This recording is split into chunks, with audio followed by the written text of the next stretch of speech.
Chers disciples, shalom et bienvenue dans notre quatrième semaine d'échange et de prière. Et oui, nous tendons déjà vers la fin de notre grand programme qui nous a accompagnés dès le début jusqu'à présent. Et comme vous le savez, nous ne cessons d'échanger avec vous sur la puissance du choix. Alors, laissez-moi vous poser une question dans l'entrée des jeux. Avez-vous marre de la vie que vous expérimentez là actuellement? Voulez-vous voir la puissance de Dieu qui a accompagné les hommes et les femmes qui nous lisons dans la parole de Dieu être également votre partage? Voulez-vous quitter du naturel au surnaturel? Et si la réponse est oui, bien-aimés dans le Seigneur, restez connectés du début à la fin et par la grâce de Dieu, nous comprendrons c'était quoi les secrets de tous les héros que nous lisons dans la parole de Dieu. Sans pas autant tarder, nous allons prier et abandonner ces moments entre les mains de Dieu. Prions. Les Tout-Puissants et les Pères de gloire, nous louons ton Seigneur. Nous adorons qui tu es et qui tu n'as jamais cessé d'être. Dans nos vies, dans nos santé et dans nos projets. Que l'honneur, la puissance et la gloire te soient jamais rendues au nom de Jésus-Christ de Nazareth. Père, j'abandonne les minutes, les heures et les secondes que nous serons en train d'échanger avec tes fils et tes filles, sachant éternel que tout ce que nous serons en train de dire aujourd'hui sera appuyé par ta puissance et par ton autorité. C'est au nom de Jésus-Christ de Nazareth que nous avons ici prié, nous disons Amen. Peuple de Dieu, qui est votre héros dans la parole de Dieu? Je suis certain que plusieurs personnes donneront leur propre réponse. D'autres personnes nous diront c'est Moïse. D'autres personnes c'est Élie. D'autres personnes Élisée. D'autres personnes Josué. D'autres personnes, je ne sais pas, Daniel. D'autres personnes, peut-être les prophètes. D'autres personnes nous diront c'est notre Seigneur Jésus-Christ. Savez-vous que toutes ces personnes que nous venons à peine de citer là avaient un titre en commun, une fonction en commun? Avant d'être prophète, avant d'être évangéliste, avant d'être pasteur, avant d'être docteur, avant d'être apôtre, bien-aimés dans le Seigneur, nous devons occuper les postes que toutes ces personnes ont occupés dans la parole de Dieu. Et c'est quoi les postes selon vous? Ouais. C'est quoi les postes selon vous? Bien-aimés, ces postes dégagent la puissance. Ces postes dégagent les révélations. Ces postes dégagent la conviction. Ces postes dégagent l'autorité hors norme. C'est ces postes qui vous transformera du naturel au surnaturel. Bien-aimés dans le Seigneur, les postes en question, nous pouvons seulement les lire. Dans le livre des Actes des Apôtres, Actes chapitre 1, du 7e verset au 8e verset. Acte 1, 7 à 8. Pour les lecteurs de la Bible, vous comprenez déjà de quoi est-ce que nous voulons échanger aujourd'hui. C'est notre sous-point qui nous accompagnera tout au long de cette semaine par la grâce de Dieu. J'avais dit Acte chapitre 1, du 7e au 8e verset. Il est écrit, il leur répondit, ce n'est pas à vous de connaître les temps ou les moments que le Père a fixés de sa propre autorité. Mais vous recevrez une puissance, le Saint-Esprit survenant sur vous, et vous serez mes témoins à Jérusalem, dans toute la Judée, dans toute la Samarie et jusqu'aux extrémités de la terre. Est-ce qu'on peut dire ensemble Amen? Les postes que toutes ces personnes ont occupés, c'est lesquels? Seulement les postes des témoins. Bien-aimés dans le Seigneur, savez-vous que vous pouvez occuper un poste qui est tellement connu, ça veut dire on vous appelle apôtre, on vous appelle docteur, on vous appelle pasteur, on vous appelle évangéliste ou prophète, je ne sais pas qui. Mais si et seulement si Dieu ne vous appelle pas témoin, bien-aimé dans le Seigneur, les postes en question, c'est un passe-temps. Bien-aimé, moi je vous dis, et je ne cesse de le répéter, si et seulement si moi et vous, nous prenons la décision aujourd'hui en disant, Seigneur, je prends la décision de devenir un témoin. Je vous dis, vous verrez ce que d'autres pasteurs ne verront pas. Vous entendrez ce que d'autres prophètes n'entendront pas. Et vous ferez ce que d'autres évangélistes ou docteurs ne feront pas.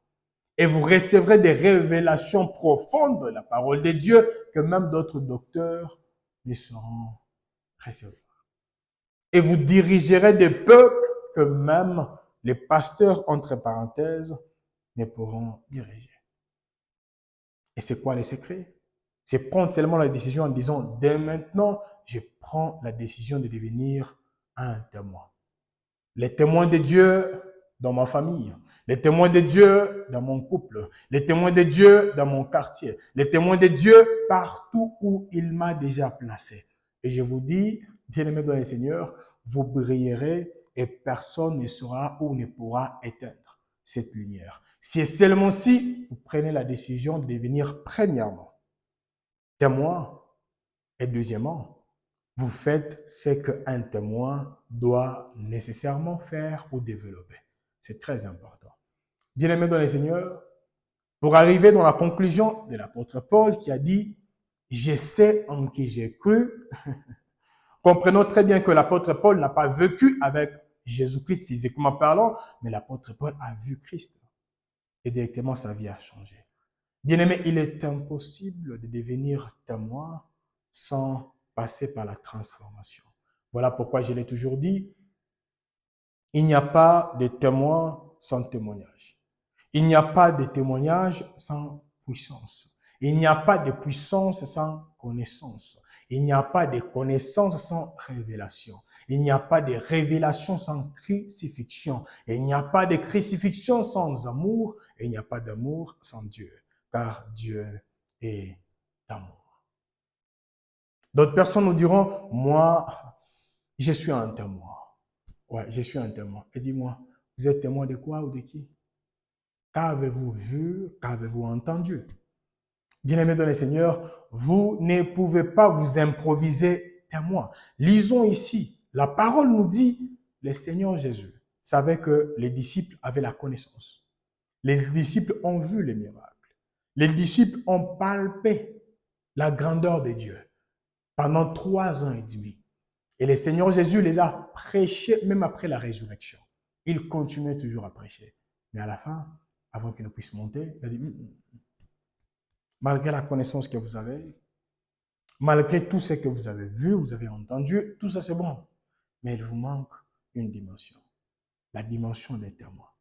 Et pour le devenir, le Saint-Esprit doit venir cohabiter avec vous. Le Saint-Esprit doit appuyer les paroles qui sortiront de vos bouches. Et après quoi, vous pouvez maintenant aller n'importe où. Et la puissance de Dieu vous accompagnera. Bien-aimés dans le Seigneur, si vous n'êtes pas encore témoin, ne vous hasardez même pas de prêcher, d'orienter, de chasser les démons, etc. parce que vous risquerez d'être chicoté. Vous risquerez d'être disqualifié. Vous risquerez de voir ce qu'il ne fallait pas voir. Tout ça, c'est quoi? Peut-être vous étiez pressé de vous lancer dans quelque chose sans pour autant occuper d'abord les postes des témoins. Regardons même les disciples. Nous voyons ici que le Seigneur Jésus les a dit, avant d'aller loin, restez d'abord à Jérusalem jusqu'à ce que vous serez des témoins. Et eux-mêmes, après avoir reçu le Saint-Esprit, la puissance de Dieu était palpable dans tout ce qu'ils faisaient. Mais ces hommes et ces femmes, pendant qu'ils attendaient, qu'est-ce qui s'est fait? Ils ont dit non, non, non. On doit choisir une autre personne qui doit remplacer Judas. Bien aimé, nous comprenons que c'était pendant l'attente. Ils attendaient l'accomplissement de ce que le Seigneur Jésus a dit. Mais pendant leur attente, ils ont dit, on doit chercher une autre personne qui comblera la place de Judas. Et en faisant des recherches, j'ai aimé les critères. Ils n'ont pas dit seulement une personne qui parlera bien, une personne qui maîtrisera les Saintes Écritures, une personne, non, non, non, non, mais un témoin. C'est lui qui était témoin. Pendant que Christ était vivant, jusqu'à ce que Christ a été tué et ressuscité. Bien aimé, nous comprenons quoi? Nous comprenons ici que même les apôtres, avant de placer quelqu'un sur un poste d'autorité, ils voulaient d'abord se rassurer si cet homme ou si cette femme était compté parmi les témoins. Bien aimé dans le Seigneur, il y a d'autres parents aujourd'hui qui ont gagné plusieurs sommes d'argent. Et ces hommes et ces femmes sont prêts à mourir. Mais leurs enfants ne sont pas comptés parmi les témoins. Ça veut dire les enfants ne connaissent même pas la souffrance de leurs parents. Et comme ils sont ignorants de ce que les parents ont traversé, ces parents, ces enfants souffriront ou dilapideront l'argent qu'ils auront reçu. Et tout ça, c'est quoi? C'est parce que cet enfant n'était pas compté parmi les témoins. Le Seigneur Jésus-Christ était tellement avisé. Voilà pourquoi, avant de faire quoi que ce soit, quand il a commencé, avant de commencer le ministère, il a passé un long moment avec Dieu pour devenir également un témoin. Il y a plusieurs personnes qui nous révèlent que le Seigneur Jésus était témoin parce que lui-même, il a dit, je ne dis pas ce que je veux seulement dire. Je ne fais pas ce que je veux seulement faire. Mais ce que je vois les pères faire, c'est ce que je suis en train de photocopier et d'appliquer. Et nous comprenons quoi? Que le Seigneur Jésus est également un témoin. Jean-Baptiste également était un témoin pour préparer les chemins de notre Seigneur Jésus-Christ. Bien aimé, nous comprenons que si vous voulez être utilisé puissamment, prenez le temps, cherchez d'abord à devenir témoin. Regardons l'histoire de la personne qu'on appelle Moïse. Avant qu'il n'aille délivrer le peuple d'Israël, Dieu l'a fait grâce. Il était premièrement devenu témoin. Il y a des choses qu'il a vues, il y a des choses qu'il a entendues, il y a des choses qu'il a expérimentées, et après quoi, il a été envoyé. Et en allant, moi et vous, nous savons très bien qu'il a fait ce que Dieu a voulu qu'il fasse. Pourquoi? Parce qu'il était compté parmi les témoins. Bien-aimés dans le Seigneur, n'adorez pas un Dieu que vous n'avez jamais expérimenté. Ne prêchez pas un Dieu que vous ne connaissez pas en profondeur, mais cherchez d'abord à les connaître en profondeur, sans tâtonnement, et là, par la grâce de Dieu, vous serez un véritable témoin. Pourquoi aujourd'hui plusieurs personnes tombent? Quand une personne d'X ou Y, je ne sais pas, religion, vient et prêche un soi-disant chrétien, et vous voyez que cette personne va quitter de tel endroit vers une autre religion, et nous comprenons quoi? Cette personne n'était pas comptée parmi les témoins. Parce qu'un témoin, c'est une personne, quand vous venez, vous lui dites, ouais, que ça, c'est pas ça. La personne dira que je comprends ce que vous dites, mais en soi, j'ai vu ce que vous ne pouvez même pas monter. J'ai vu et j'ai palpé la puissance de Dieu et je sais qu'il existe et je sais qu'il est le rémunérateur de ceux qui recherchent. J'espère qu'on se comprend. Alors aujourd'hui, sans pour autant tarder, je parlerai seulement des 3 rôles d'un témoin. Si vous êtes un témoin et si vous voulez les devenir, vous devez savoir que vous passerez par ces 3 rôles. Il est certes qu'il y a plusieurs rôles, mais moi j'ai voulu seulement synthétiser en 3 rôles. Premièrement, tout témoin qui se respecte, c'est également une personne que moi, j'appelle un ambassadeur. Donc, si et seulement si vous êtes compté parmi les témoins, les premiers rôles ou les premiers postes que vous occuperez, à part les postes des témoins, vous serez également appelé un ambassadeur. Un ambassadeur. C'est qui un ambassadeur? C'est un représentant d'un royaume ou d'une nation dans une autre nation ou dans un autre royaume.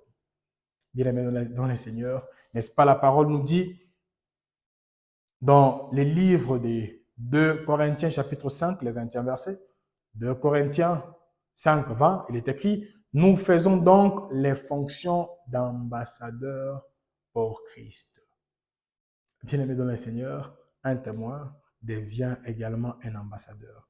Savez-vous qu'aujourd'hui, plusieurs personnes ont du mal à croire, même en Christ, parce que ces personnes ont du mal à voir Christ. Mais si moi et vous, nous prenons la décision aujourd'hui de devenir témoins, ça veut dire que nous serons également des ambassadeurs. Un ambassadeur, parce qu'à l'ambassade, c'est là où on donne également l'accès au royaume ou à la nation. Ça veut dire, si dans votre nation, il y a une ambassade qui vous refuse les visas, ça veut dire pour que vous puissiez vous déplacer de votre nation vers l'autre nation, ça sera presque impossible. Bien-aimés dans le Seigneur, savez-vous que si vous devenez témoin et vous devenez ambassadeur, Dieu peut passer par vous pour gagner les âmes. Voilà pourquoi on nous appelle les gagneurs d'âmes. Il peut passer par vous. Pour gagner les âmes, ça veut dire il peut passer par vous pour introduire d'autres personnes dans son royaume.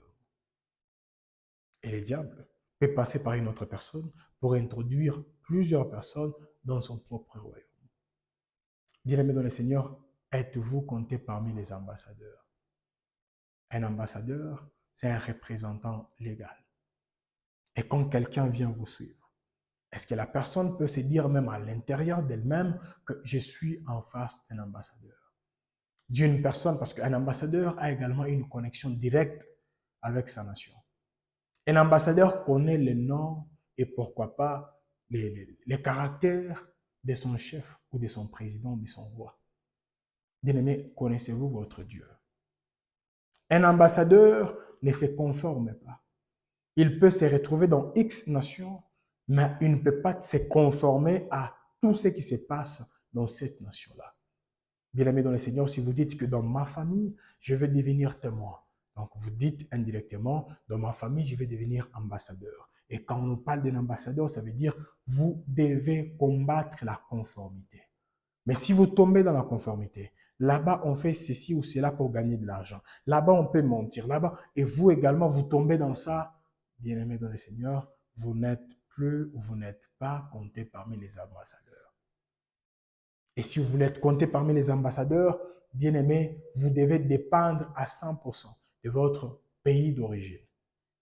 Mais si vous dépendez encore à 100% de votre pays local, là où vous vivez actuellement, on doit vraiment vérifier votre vie si et seulement si vous êtes un ambassadeur. Et nous comprenons qu'un témoin, c'est lui qui a vu, c'est lui qui a entendu, c'est lui qui a expérimenté la main de Dieu, c'est lui qui a été mandaté par Dieu. C'est une personne qui joue également le rôle d'un ambassadeur. Ça, c'était le premier point. Parce qu'en parlant d'un ambassadeur, un ambassadeur, c'est une personne qui porte l'autorité de son royaume ou l'autorité de sa nation.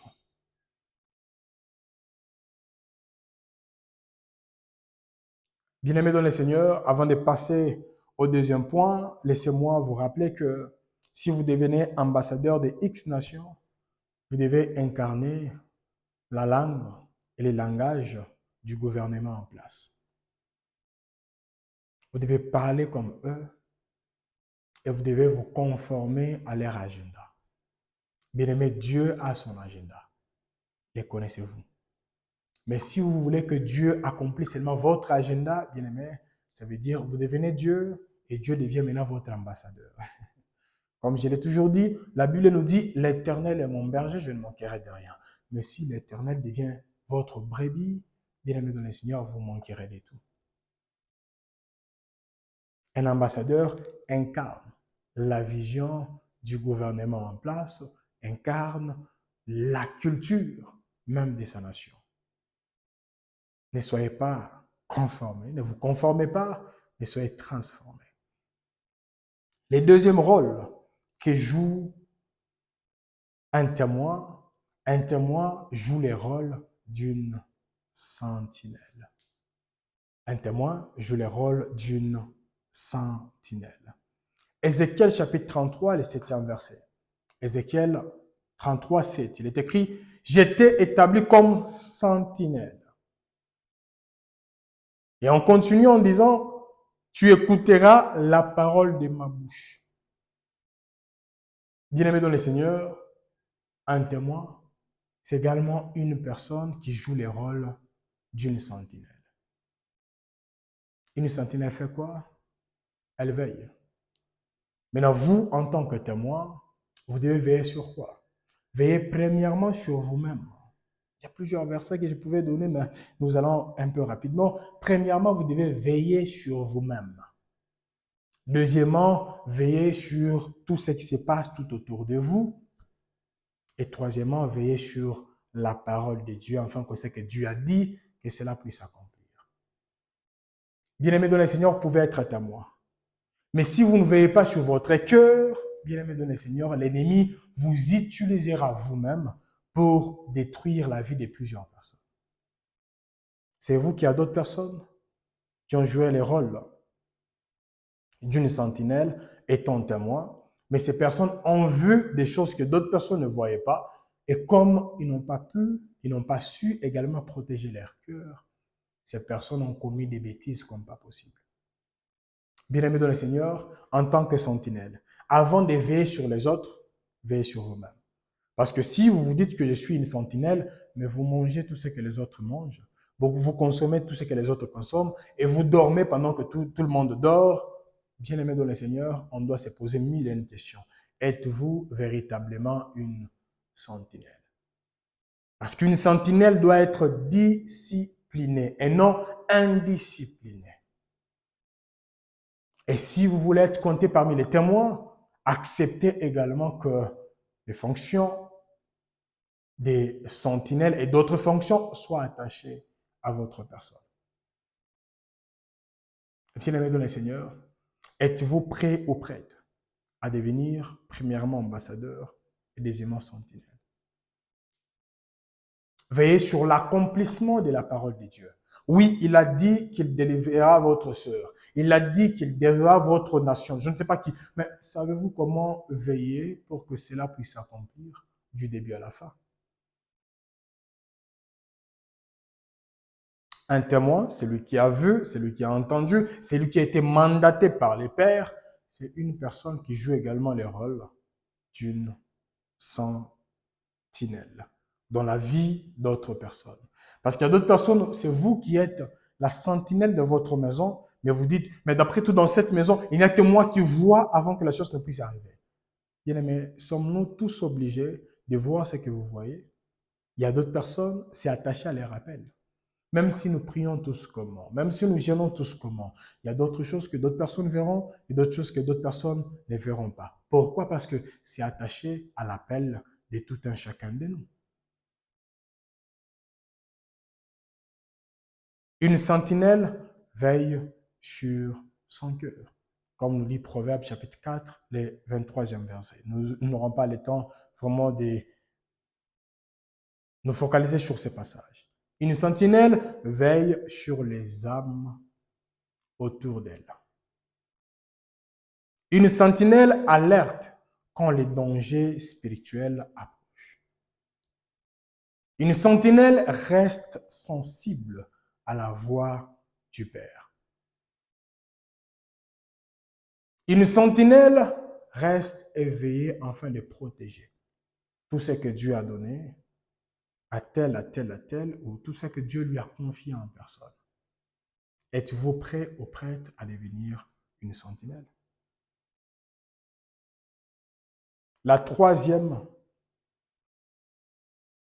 et la dernière chose sur laquelle nous allons échanger la journée d'aujourd'hui, une sentinelle joue également le rôle d'un juge. Bien-aimés dans le Seigneur, nous allons lire dans Éphésiens chapitre 5, le 11e verset. Éphésiens 5, 11, il est écrit « Ne prenez point part aux œuvres infructueuses des ténèbres, mais plutôt dénoncez-les. » Dénoncez-les. Désolé. Ici, nous comprenons quoi? Bien-aimés dans le Seigneur, nous comprenons que la Bible nous dit « Ne prenez point part aux œuvres infructueuses des ténèbres, mais plutôt dénoncez-les. » Ici, nous comprenons que le troisième rôle que moi et vous, nous devons jouer, c'est le rôle d'un juge.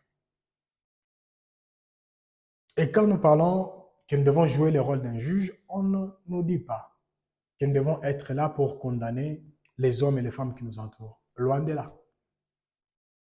Bibliquement parlant, en parlant des juges ici, nous comprenons, bien-aimés dans le Seigneur, que c'est une personne qui a déjà aiguisé et développé les sens de discerner. Le discernement est tellement aiguisé. La personne sait séparer le bien du mal. La personne sait dénoncer les comportements contraires à la parole de Dieu. La personne sait défendre la vérité selon la justice de Dieu. Et la personne doit être une référence morale pour son environnement.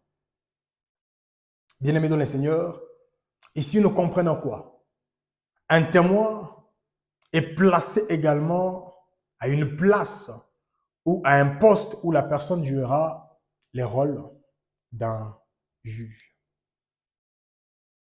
Et regardons seulement un juge au tribunal.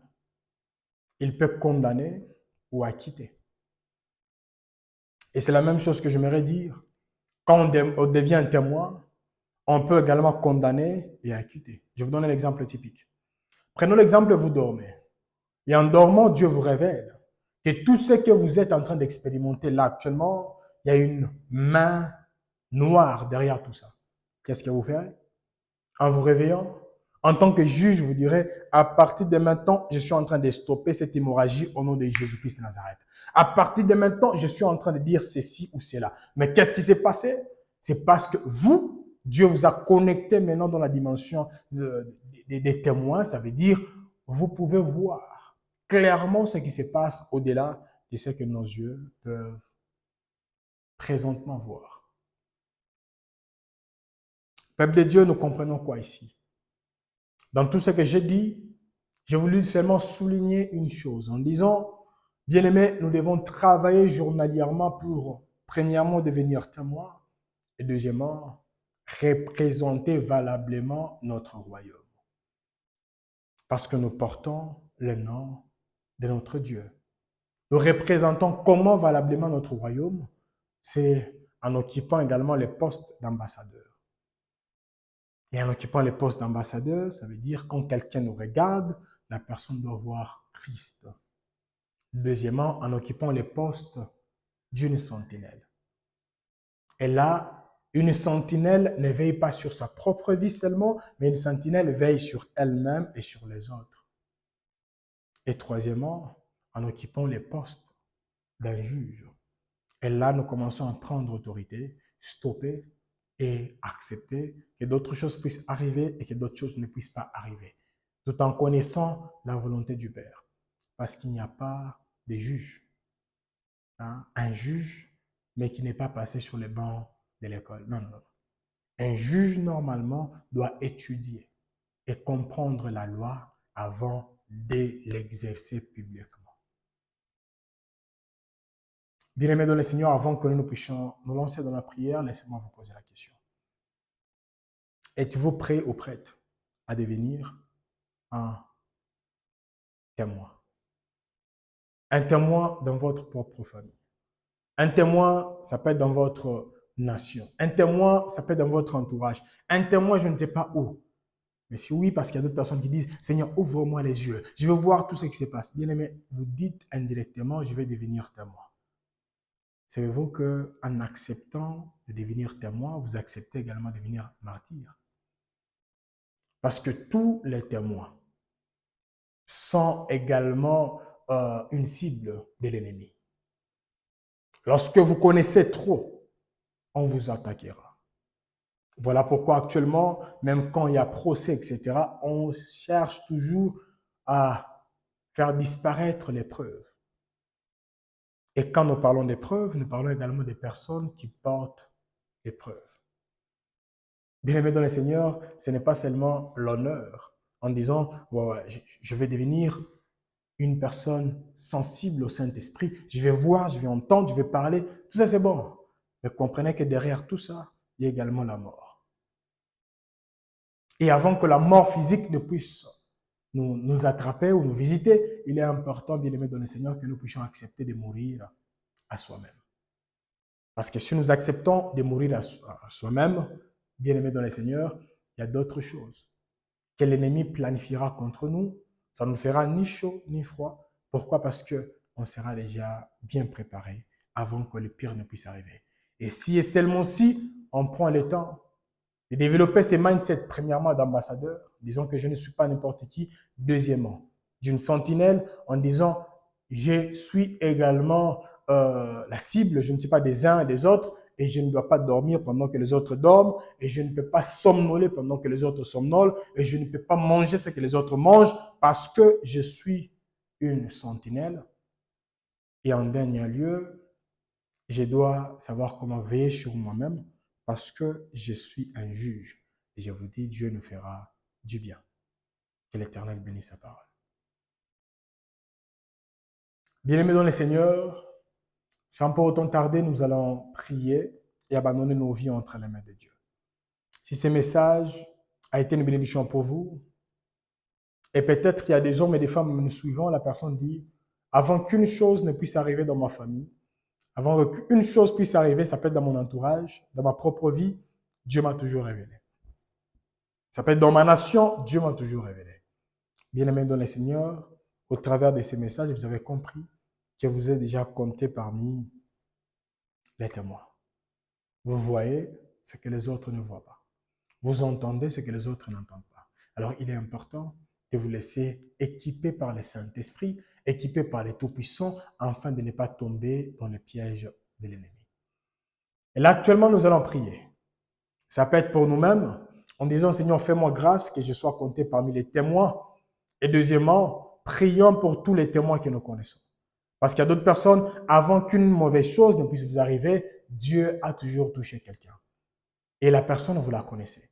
Pourquoi ne pas prier pour cet homme? Pourquoi ne pas prier pour cette femme? En disant, Seigneur, merci pour cette sentinelle que toi tu m'as donnée. Merci pour ces juges que toi tu m'as donnés. Merci pour cet ambassadeur que toi tu m'as donné. Merci pour cet témoin que tu m'as accordé. Élevons nos voix et prions au nom de Jésus.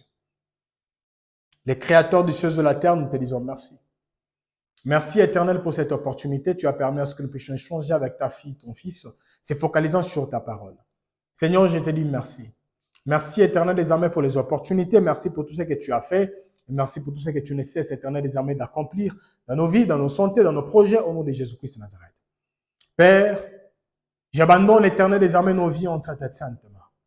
Te demandons éternel que tu puisses nous rappeler et nous assister afin que chacun de nous sache qu'il est important de devenir disciple, qu'il est important de devenir témoin. Et si nous les sommes déjà éternels, Seigneur, fais-nous grâce, Père. Que les hommes et les femmes qui les savent sachent comment marcher comme un véritable témoin. Ô les tout-puissants et les Pères de gloire, nous ne voulons plus, éternel, étouffer cette grâce afin que les hommes et les femmes qui nous entourent, éternels, n'aient pas la grâce et cette opportunité d'entendre, de comprendre et d'apprendre les choses à la according to your will. Parle-nous, Seigneur. Oriente-nous, Seigneur. Assiste-nous, Seigneur. Et laisse-toi voir dans nos vies, dans nos santé, dans nos projets au nom de Jésus. Seigneur, je suis en train d'abandonner la vie des uns et des autres entre tes saintes mains. Si mon frère et ma sœur connaissent une sentinelle, connaît une personne qui joue également les rôles des juges, les rôles d'ambassadeurs, les rôles, je ne sais pas, des témoins dans sa propre vie. Seigneur, je te prie, éternel, de bénir et de protéger cet homme, de bénir et de protéger cette femme, de bénir et de protéger toutes ces personnes au nom de Jésus-Christ de Nazareth. Afin que chacun de nous, éternel, sache que je suis un témoin, que tel est un témoin que toi tu as placé dans ma propre vie, afin que nous puissions savoir comment nous laisser diriger, orienter et travailler en collaboration avec eux pour accomplir ta volonté au nom de Jésus-Christ de Nazareth. Merci Père. Que l'honneur, la puissance et la gloire te soient jamais rendues au nom de Jésus-Christ de Nazareth. Peuple de Dieu, aujourd'hui je ne serai pas tellement long parce que nous allons continuer les soirs. Est-ce qu'on ne peut pas prier là actuellement? Que chacun prie pour la nation et pourquoi pas les nations où Dieu a dit qu'il enverra. Parce que la personne ne peut pas élever la voix à la maison en disant, Seigneur, je ne veux pas être un témoin impuissant. Je ne veux pas être un témoin sans témoignage. Les tout-puissants, je me laisse devant toi. Je te demande, éternel des armées, de m'équiper. Équipe-moi spirituellement, équipe-moi professionnellement, équipe-moi mentalement, équipe-moi dans tous les domaines. Élevons nos voix et prions au nom de Jésus-Christ de Nazareth. Les tout-puissants, les Pères de gloire. Seigneur, j'abandonne ma vie et celle de mes frères et de mes sœurs avec lesquels nous sommes en train de prier là actuellement entre tes saintes mains. Je te prie, éternel des armées, de nous équiper. Équipe ton fils, équipe ta fille, équipe-nous, éternel, afin que tout au long de cette semaine, Seigneur, que chacun de nous sache quoi faire et quoi ne pas faire. Seigneur, c'est toi qui savais, avant que nous soyons même comptés parmi les vivants. Tu savais, Éternel, tu nous as placés dans quelle nation, tu nous as placés dans quelle ville, tu nous as placés, Éternel des armées, dans quelle province. C'est toi qui savais quelle attaque viendra contre nous. Voilà pourquoi pendant ces temps présents éternels, je suis en train de prier. Te demandons, Éternel, d'équiper. Équipe ton fils éternel qui a besoin d'une assistance spirituelle. Équipe ta fille qui a besoin d'une assistance, ça peut être financière. Équipe ton fils et ta fille éternelle afin que chacun de nous, que nous ne soyons plus comptés parmi les hommes et les femmes éternels que toi, tu as dit que tu utiliseras. Dans les nations, dans les villes, mais que nous soyons impuissants. Nous refusons, Éternel. Que l'impuissance spirituelle ne puisse pas nous accompagner au nom de Jésus. Que l'impuissance financière ne puisse pas nous accompagner au nom de Jésus. Que l'impuissance professionnelle ne puisse pas nous accompagner au nom de Jésus. Et que la puissance soit activée en nous afin que chacun de nous soit où tu as voulu que nous puissions être et fasse ce que toi tu as voulu que nous puissions faire au nom de Jésus-Christ de Nazareth. Seigneur, nous bénissons ton Saint-Nom. Toi qui as voulu que nous puissions commencer et toi qui permets à ce que nous puissions chuter là actuellement. Précède-nous, assiste-nous et surtout rappelle-nous journalièrement que nous sommes des témoins. Il y a des choses éternelles désormais que nous devons honorer. Il y a des choses que nous devons normalement à partir de maintenant déshonorer. Afin de ne plus nous laisser diriger ou manipuler par l'ennemi. C'est au nom de Jésus-Christ de Nazareth que nous avons ici prié, nous disons Amen. Peuple de Dieu, nous sommes arrivés à la fin de ces programmes. Et cette semaine, exceptionnellement, nous ne serons plus là, ça veut dire demain sur YouTube et le lendemain. Mais à partir du lundi jusqu'au samedi et jusqu'au dimanche prochain plutôt, nous serons là sur TikTok. Donc sur YouTube, c'est aujourd'hui que nous chutons. Mais sur Telegram, nous serons là tous les soirs. Aujourd'hui soir, nous serons sur Telegram, demain et les dimanches. Mais à partir du lundi, nous serons sur TikTok. Et il y aura des requêtes chaque matin qui nous orienteront du début de la semaine jusqu'à la fin, vu que la semaine prochaine, ce sera notre dernière semaine. Que l'Éternel vous bénisse et vous garde. Et pour les hommes et les femmes qui seront avec nous pendant la retraite des Talmides, dans quelques semaines, ça veut dire du 19 au 21 décembre 2025, nous serons là et nous allons vous attendre. Et comme vous le savez, nous allons lancer maintenant officiellement Talmide, qui est notre Bible College, TLBC, Talmide Bible College. Talmide Legacy Bible College, TLBC. Nous allons lancer ici à Kitwe et par la grâce de Dieu, vous suivrez et vous comprendrez qu'est-ce qu'on a toujours enseigné. Shalom et à la semaine prochaine sur TikTok. Shalom.